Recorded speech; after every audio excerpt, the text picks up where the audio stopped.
তবু বোধগম্য হলো না দম্পতির। আসমান মাথা কাত করে জিজ্ঞেস করল, আমি কি তাহলে মানসিকভাবে অসুস্থ? অবশ্যই নয়। আপনি কোভিড সিনড্রোম অনুভব করছেন। এর কারণ আপনি আপনার সঙ্গীর সঙ্গে মানসিকভাবে এতটাই সংযুক্ত যে তার অভিজ্ঞতা অবচেতনভাবে অনুভব করতে শুরু করেছেন। বিব্রত বোধ করলো আসমান। বিনা কারণে সুকুঞ্চিত হয়ে বসলো চেয়ারে। সে কি শেষ পর্যন্ত এতটা ভূপাগল প্রমাণিত হলো? আর চোখে বাসে রোজার প্রতিক্রিয়া লক্ষ্য করলো সে। অর্ধাঙ্গিনী তার মিটমিট করে হাসছে। তৎক্ষণাৎ দৃষ্টি ফিরিয়ে কণ্ঠ পরিষ্কার করলো। চিকিৎসক লিখতে লিখতেই বলেন, সঙ্গীর সঙ্গে প্রগাঢ় সংযুক্ততা, হরমোনাল পরিবর্তন এবং পিতৃত্বের স্ট্রেস থেকে ব্যাপারটি ঘটতে পারে। সাধারণত গর্ভাবস্থার প্রথম 3 মাস এবং শেষের 3 মাসের দিকে এরকম হওয়ার সম্ভাবনা বেশি থাকে, কারণ মুহূর্তগুলো পিতামাতা উভয়ের জন্য গুরুত্বপূর্ণ। মিসেস রোজার যেহেতু প্রায় 2.5 মাসের মতো চলছে, সেহেতু আপনার সঙ্গে এমন হওয়াটা অস্বাভাবিক নয়। ও আচ্ছা। ছোট্ট করে জবাব দিল আসমান। রোজার দৃষ্টি এড়িয়ে যাচ্ছে বারংবার। রোজা আপন মনে হেসে জিজ্ঞেস করল, এখন তাহলে এই অবস্থা থেকে পরিত্রাণ পেতে কি করতে হবে ডক্টর? তেমন কিছুই নয়। আপনার গর্ভাবস্থার সঙ্গে উনি অভ্যস্ত হয়ে আসলে এমনিতেও উপসর্গ কমে যাবে। আর স্ট্রেস বিষয়টা থেকে যতটা সম্ভব দূরে থাকতে হবে, তাহলে ব্যাপারটা ঠিক হয়ে যাবে আশা করছি। তবে এরপরও যদি সমস্যা হয় আমাকে জানাবেন। ধন্যবাদ ডক্টর। মিনিট 15 বাদে চেম্বার থেকে বেরোলো রোজা এবং আসমান। বাইরের উদ্দেশ্যে হাঁটতে থাকলো দুজনে। আসমান যথারীতি একপাশে তাকিয়ে আছে, কিছুতেই রোজার মোকাবেলা করতে চায় না। অপরদিকে রোজা মুখ টিপে হেসে তৎক্ষণাৎ বলি বসল, কোভিড সিনড্রোম। Shut up. এটা হাসির কিছু হলো? তবে তুমি এত লজ্জা পাচ্ছ কেন? আম, আম, আমি কই, আমি কেন লজ্জা পেতে যাব? তোমার কান দুটো টকটকে হয়ে আছে আসমান। সঙ্গে সঙ্গে দুহাত কানে চেপে ধরে হাঁটার গতি বাড়লো আসমান। দ্রুত পৌঁছালো পার্কিং লটে রাখা পোর্শের কাছে। প্যাসেঞ্জার সিটের দরজা খুলতে গেলে রোজা তার হাত স্পর্শ করলো। মৃদু হেসে পড়ল, এতে লজ্জার কিছু নেই চাঁদ।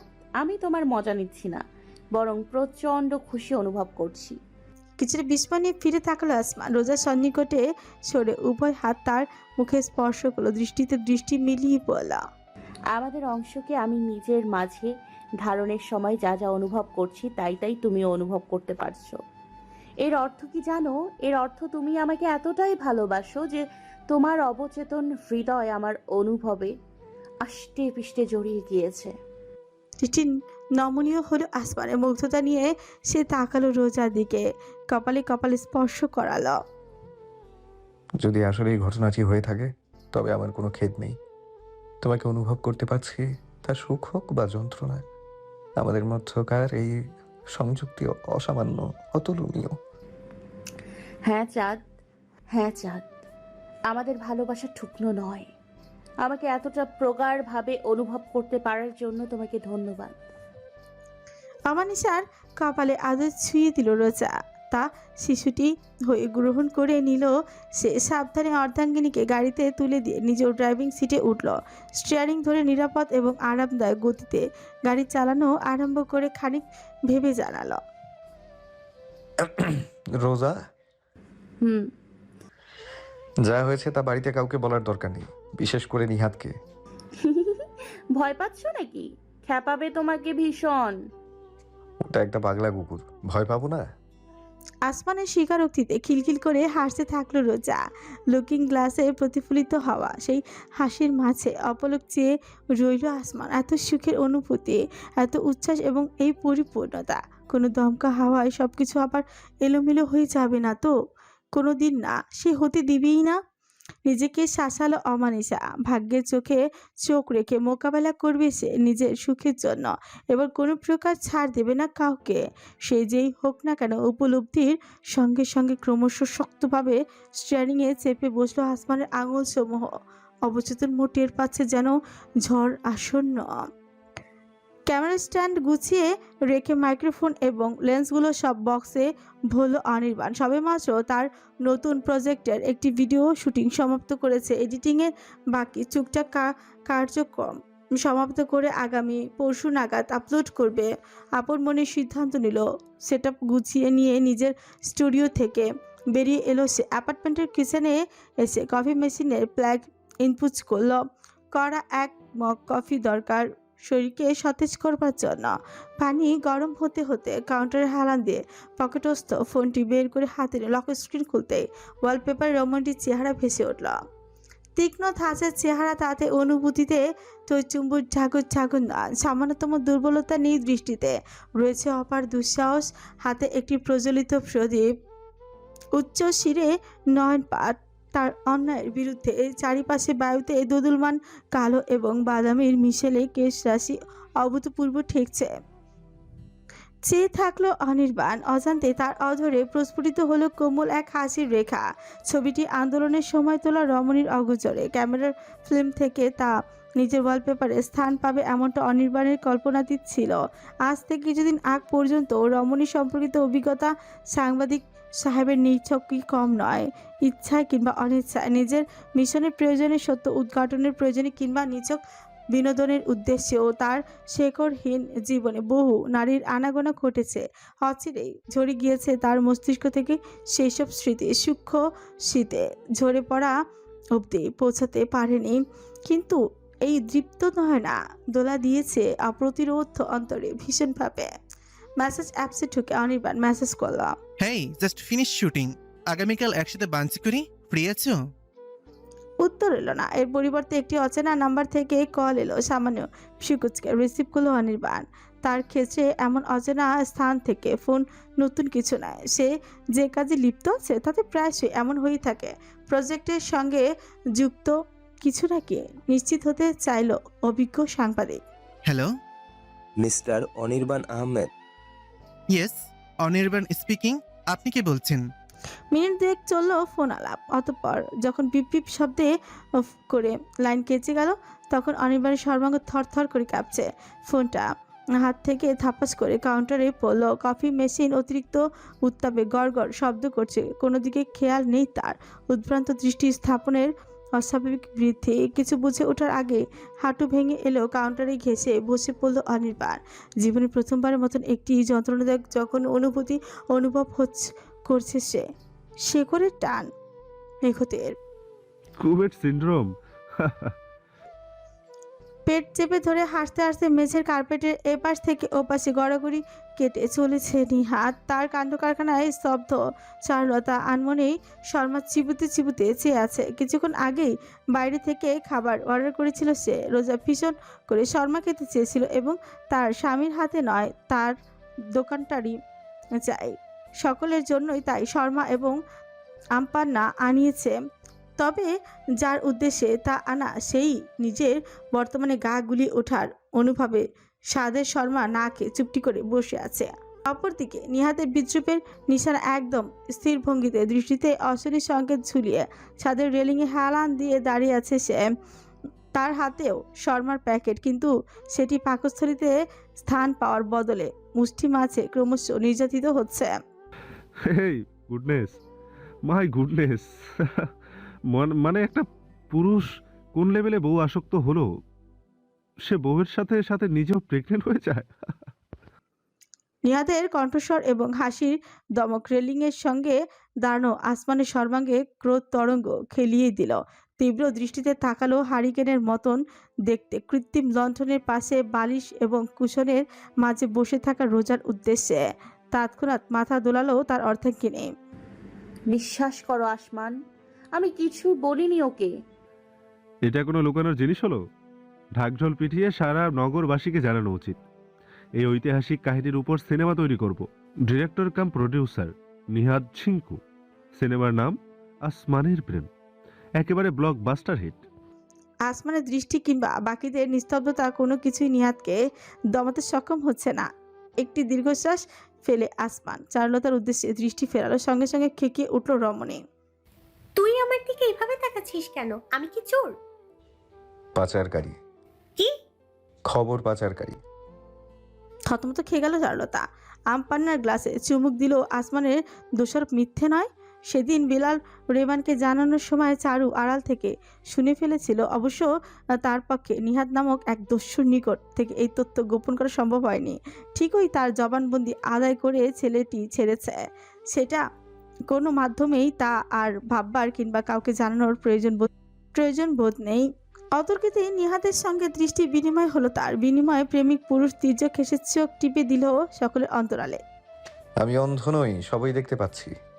আসমানের সাবধান বাণীতে চারুলতা লজ্জাবোধ করে তৎক্ষণাৎ দৃষ্টি ফিরে নিল। ভাই তার বুকে দুবাহু স্থাপন করে পরিমিত ছেয়ে পড়ল। লজ্জা করে না তোর? ঘরের খেয়ে বনের মোষ তাড়াস? ইস, তুমি যখন তোমার বউকে করতে গিয়ে ধরা খাও তখন কি আমি কিছু বলেছি? এখন আমি আমার বউ থুরি হতে চলা বউকে একটু চোখ টিপ দিলেই দোষ? কোমরে হাত রেখে তড়াক করে উঠে দাঁড়ালো নিহাত। চেহারায় শয়তানি অভিব্যক্তি নিয়ে মুখোমুখি হলো আসমানের। গুরু তার স্থির চেয়ে রয়েছে। যদিও নিহাত উচ্চতায় লম্বা, তবু আসমানের কৃষ্ণ গহ্বর দৃষ্টির সম্মুখে নিজেকে সহসায় ক্ষুদ্র অনুভূত হলো তার। পিপিলিকার পাখা গজায় মরিবার তরে। তোমার পেছনে বড় সড়ো দুটো ডানা দেখতে পাচ্ছি, ছেঁটে দেব? একটি শক্ত ঢোক গলতকরণ করলো নিহাত। কৌতুক কি একটু বেশি করে ফেলেছে নাকি আজ? গুরু শিষ্যের কার্যক্রম অত্যন্ত মনোযোগী এবং উত্তেজিত ভঙ্গিতে পর্যবেক্ষণ করেই চলেছে ভাবি ননদ জুটি। ভয় ছমছম কি হয় ব্যাপারটাই।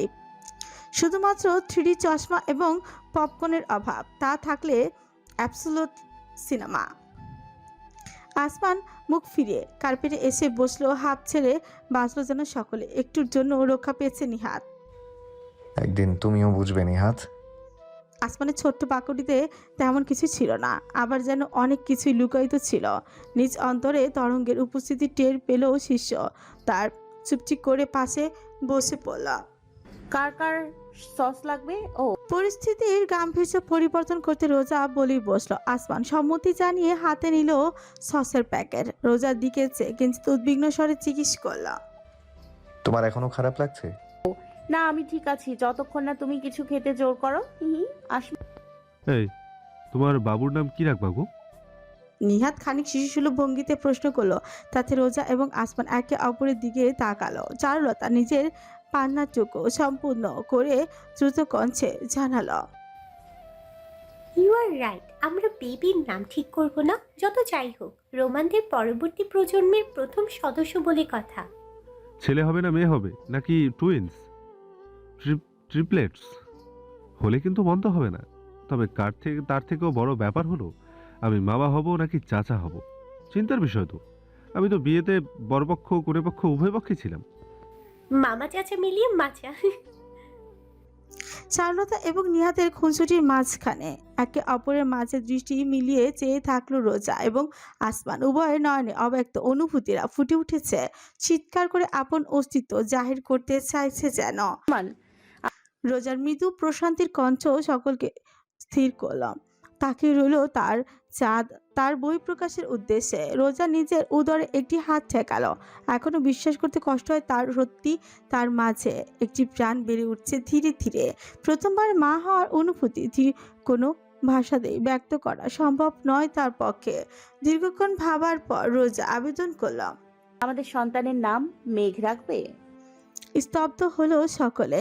চেয়ে থাকলো নব্য মাতৃত্বের উপলব্ধি লাভ করতে চলা রমণীর উদ্দেশ্যে। বাক্যটি অতি সাধারণ, কিন্তু এখানে উপস্থিত প্রত্যেকের মানুষ জানে এই বাক্যটির পেছনে আড়ালকৃত শত সহস্র অনুভূতির মূল্য কতটুকু। স্থির চেয়ে থাকলো আসমান। বর্তমানে নিহাত, চারুলতা এবং রোজা প্রত্যেকেই তার পানে তাকিয়ে আছে, তবে অশান্ত দেখালো না তাকে মোটেও।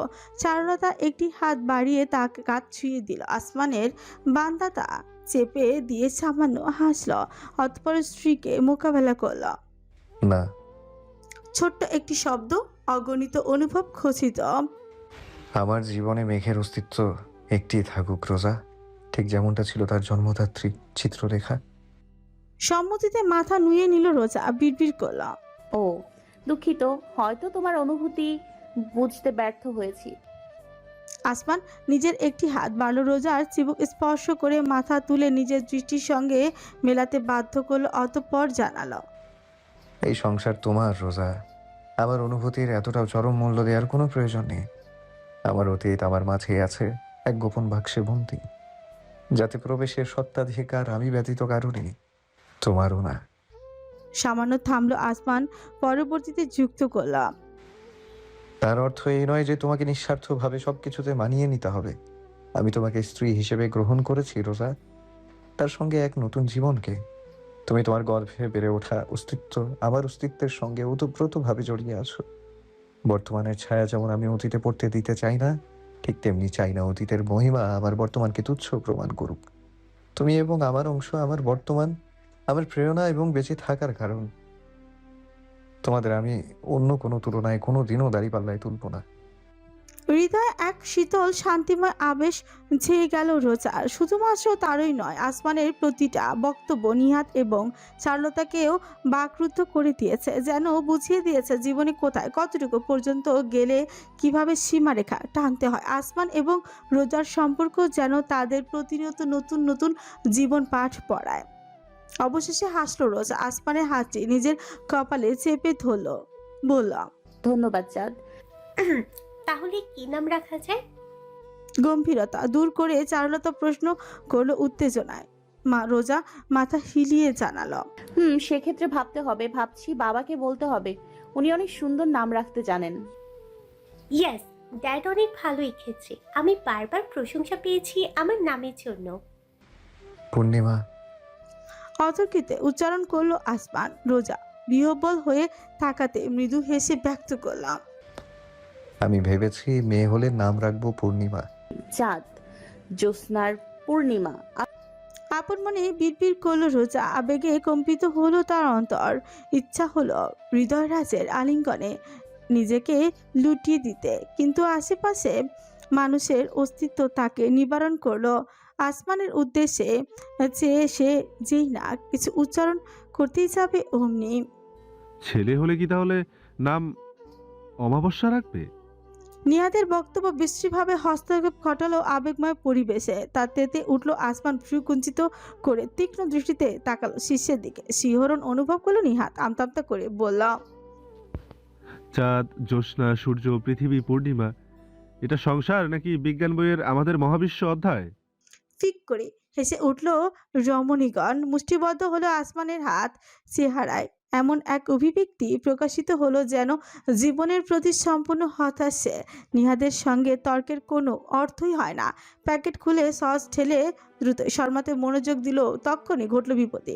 কয়েক গ্রাস শেষ করতেই মাথা নুয়ে খানিক কেসেই উঠল। কণ্ঠতালু বেয়ে ঝাঁঝালো এক অনুভূতির কারণে। পাশে বসা নিহাত তৎক্ষণাৎ মেঝে থেকে ট্রে তুলে তার সামনে তুলো। তির্যক হেসে মিছিমিছি দুশ্চিন্তা দেখিয়ে বললাম, বমি করবে আসমান ভাই?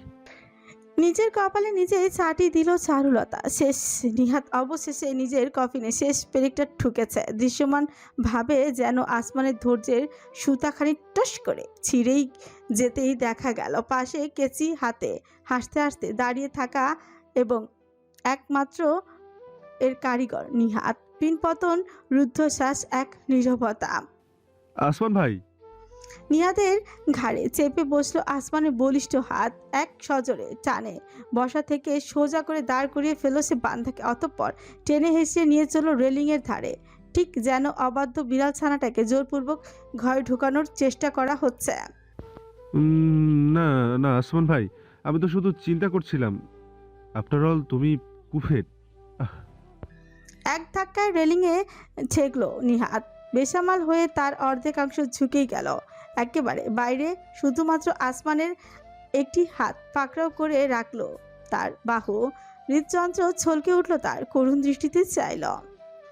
ভাই বদ্দা, প্লিজ, তুমি পুরুষ হয়ে পুরুষ নির্যাতন করতে পারো না, এ গুরুতর অন্যায়।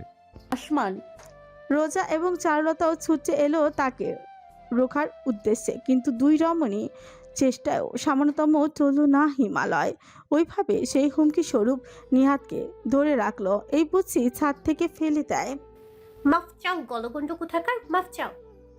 চারুলতা গোটা কতক চপাটে নিহাত কাঁদো কাঁদো হয়ে আবেদন জানালো, ভাই তুমি আমার জান, তুমি আমার প্রাণ, তুমি আমার আসমান, এটা করতে পারো না তুমি? আমার মতন একটা বাচ্চাকে এভাবে শাসাতে বুক কাঁপছে না? না। এমন সহজ জবাব কেউ দেয়? নিষ্ঠুর নির্দয় লোক একটা। আসমান আরো একটু পেছনে ঠেলতেই তার বাহুখানি আঁকড়ে ধরে ফেলল নিহাত। এবার সত্যি কণ্ঠ থেকে বেরোলো, সরি, এই যে কান ধরেছি, পা ধরছি, তোমার কানও ধরছি। আমার সোনা মোনা, লালটু ফুলটু, আমি তো একটু মজা করছিলাম। মাফ করে দাও এবারের মতন। আল্লাহ তোমার অনেক ভালো করবে। এই গরিবের উপর দয়া করো। তুমি একটু দুঃখিত নও নিহাদ? আমি দুই পৃথিবীতে দেবগুরুর মারা যাওয়া দেখে যতটা দুঃখ না পেয়েছি, তার থেকেও বেশি দুঃখিত। বিশ্বাস করো, জ্যাক বেটা রোজকে ছেড়ে ডুবে যাওয়ার সময় এত দুঃখ পাইনি আমি। নিজের হাত ঘড়ির দিকে তাকালো আসমান, তীর্যক হেসে ফিটফিট করলো। Good bye Nihad. এই না, নিহাদ!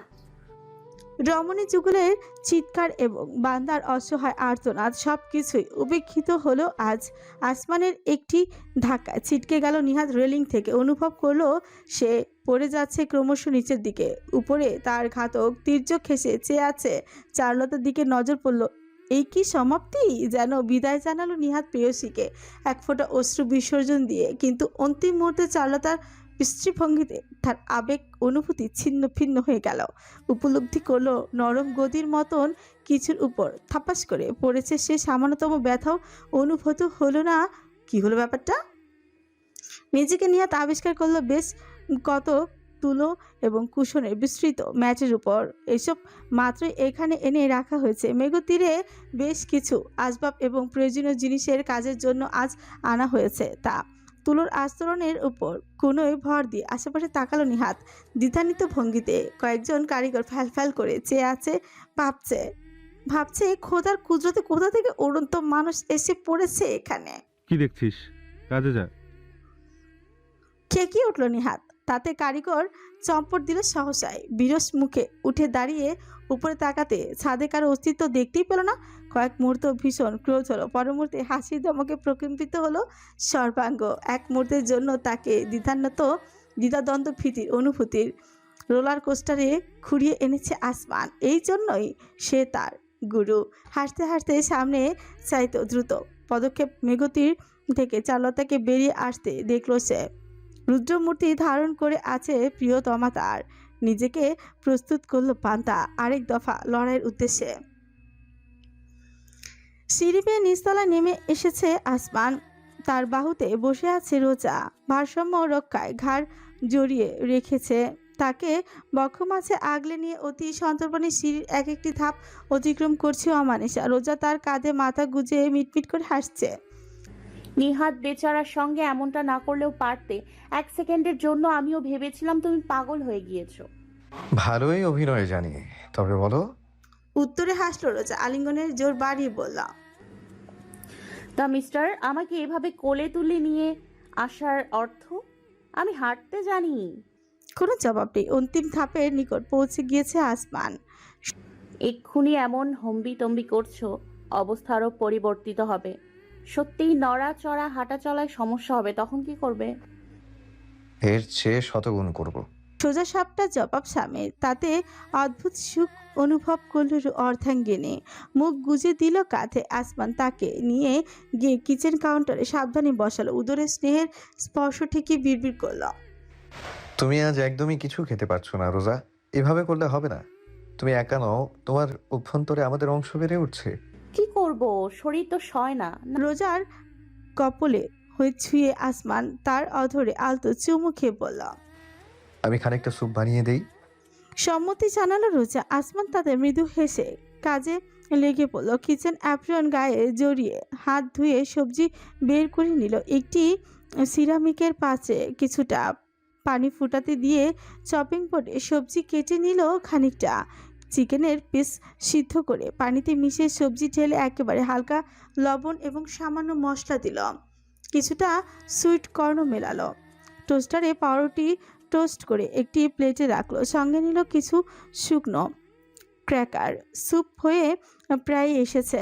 চামচ দিয়ে স্বাদ পরীক্ষা করলো। অতঃপর সন্তুষ্ট হয়ে আজ গমানোর উদ্যোগ নিল। সম্পূর্ণ সময়টা একমনে তাকে পর্যবেক্ষণ করে গেল রোজা। সম্মোহিত করছে যেন তাকে এই পুরুষটি, যার উপর থেকে দৃষ্টি ফেরানো দায়। এতটাই মনোমুগ্ধকর তার চলন এবং অবয়ব। ট্রেতে সবটা সাজিয়ে নিয়ে আসমান রোজার দিকে এগিয়ে গেল। চিকেন স্যুপটা স্বাস্থ্যের জন্য উপকারী হবে। স্মুদি করে দেবো সঙ্গে কিছুটা? না না না, এত কিছু দরকার নেই। এমনিতেও খেতে পারবো না কি বুঝতে পারছি না। অল্প অল্প খাবে, স্যুপ আরও আছে, সবটা দেইনি। একসঙ্গে খেলে খারাপ লাগবে, তাই 1-2 ঘন্টা পর পর খাওয়াটা ভালো।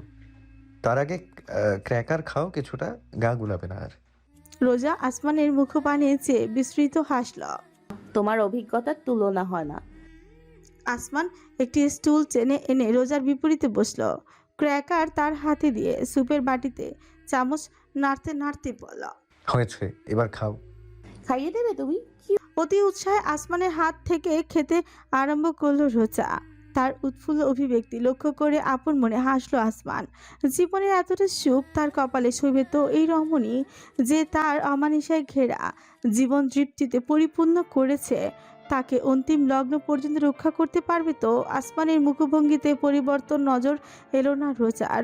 দুহাত বাড়িয়ে আলতোভাবে ছুঁয়ে দিল সে হৃদয় রাজকে। কি হয়েছে আমার চাঁদের? কি ভাবছে সে? সুপের বাটি নামিয়ে রেখে আসমান একটি নিঃশ্বাস ফেললো, নিশ্চুপ থাকলো।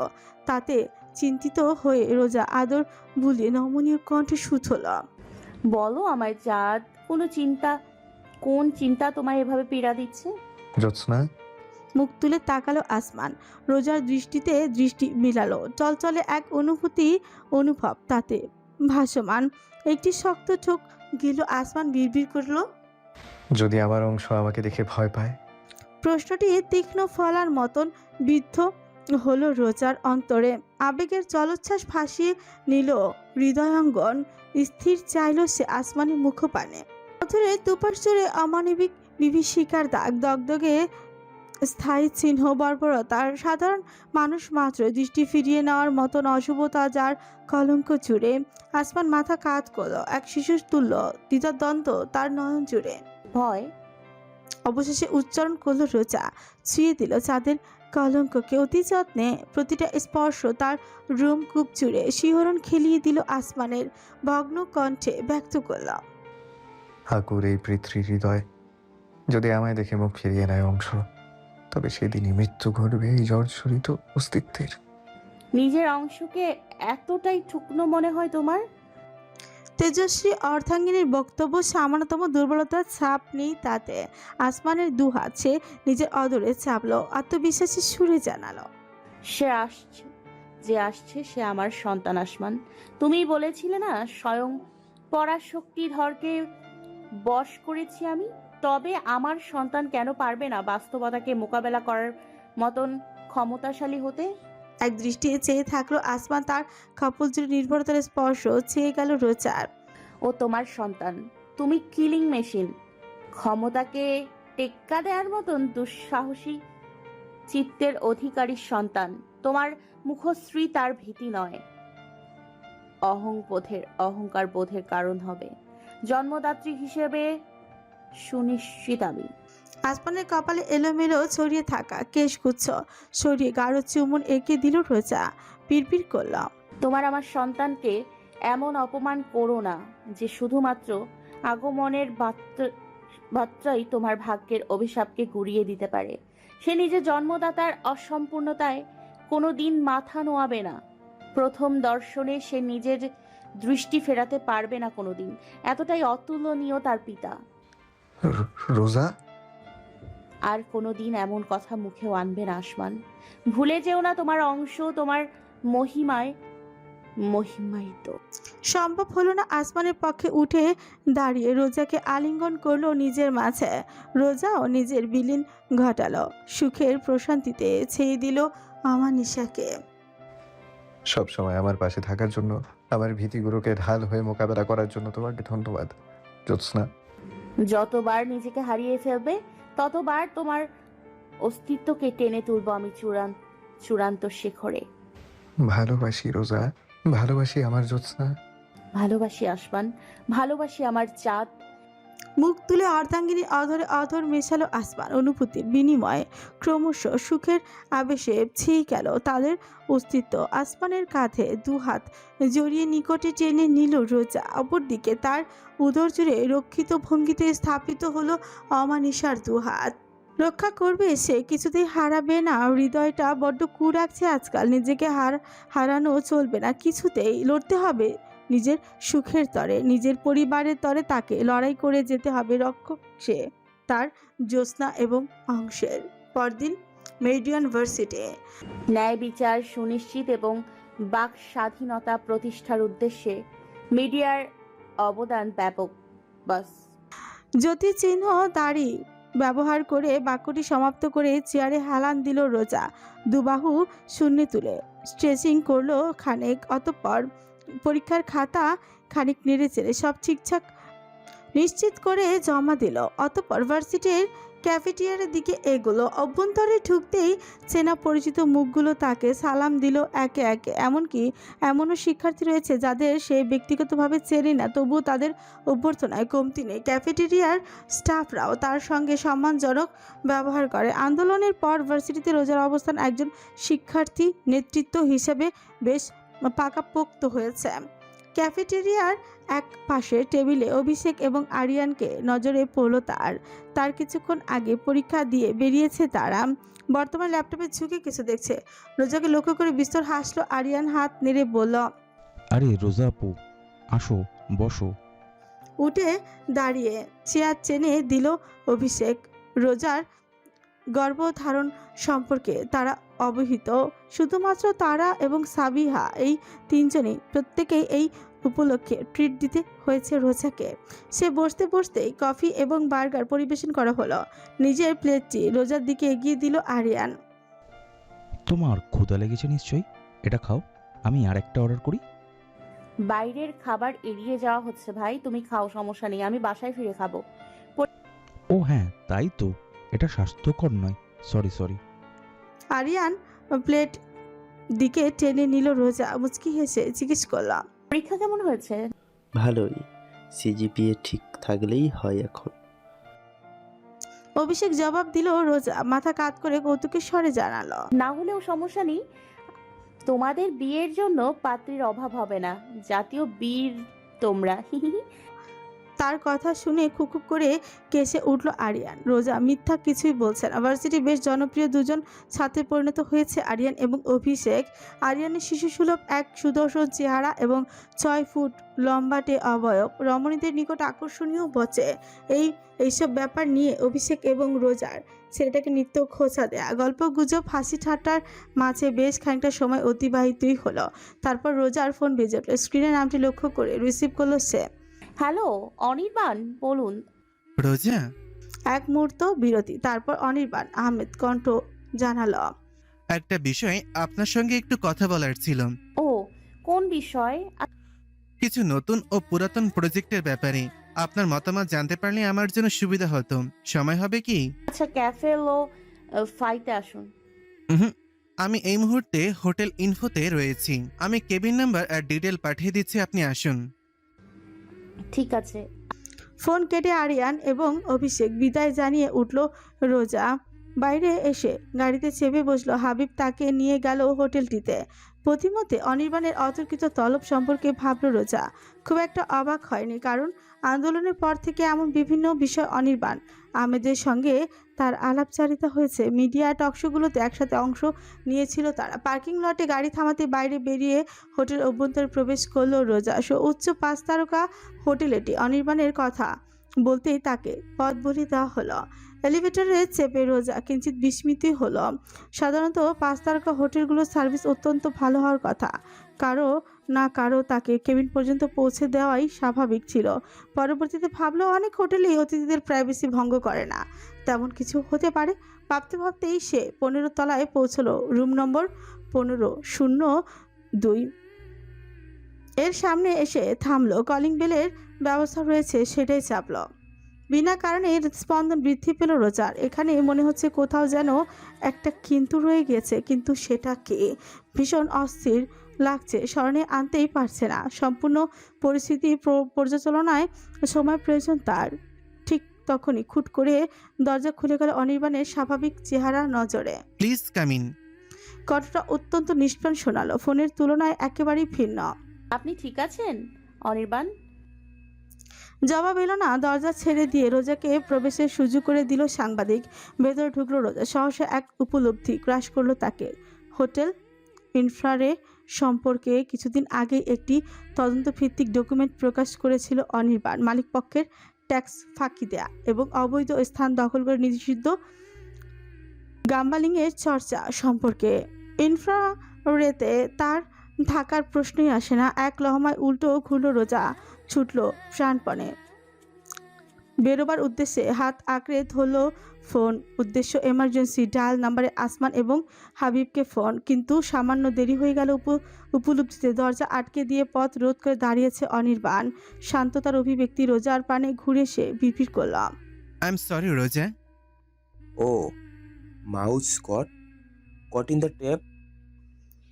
স্থবির রোজা মাথা ঘুরিয়ে তাকাতে তার সম্মুখে থমকে গেল সবকিছু। কক্ষের অভ্যন্তরে দেয়ালে হেলান দিয়ে দাঁড়িয়ে আছে এক রাশিয়ান ব্যক্তি। ফর্সা, উজ্জ্বল ত্বক জোড়ে, তার কালচে কঙ্কটাকীর্ণ গোলাপের চেঁচো। দিমিত্রি ভলকভ, রাফা কায়সারের স্বামী।